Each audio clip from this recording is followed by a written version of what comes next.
नमस्ते सबैजनालाई स्वागत छ प्रत्युषास वर्ल्डमा। अहिले चाहिँ हामी जाँदैछौँ एउटा सानो बाबुको अन्नप्रशासन छ त्यहाँ। यो जग्गा हो चाहिँ उसले एउटा भवन बुक गरेका रहेछन् अनि ती गयौँ हामीहरू। कस्तो मजाले सजाएको रहेछ। मैले त हाम्रो छोरीको अन्नप्रशासन खिर पकाएर एक चम्ची खिर खुवाइदिएकी थिएँ एक्लै। यहाँ त कति ठुलो गरेको, कस्तो राम्रो डेकोरेसन गरेको। हामीले राति 10 बजी गएर गिफ्ट किनेका, पेकिङ गर्ने टाइम पनि भएन। यतिकै केरी बेगमै लिएर अगाडि टेप टाँसेको, त्यो टेप सेप पनि फुस्किएछ। फेरि टाँस्दै हुनुहुन्छ। उसले तानतुन पारेर चक्लेट खान खोजेर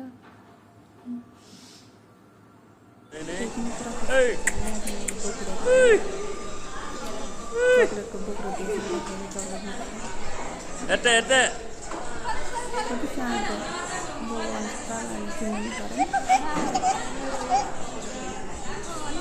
अहिले चाहिँ हामी यसलाई गिफ्ट दिएर अनि खाना खान गएको माथि।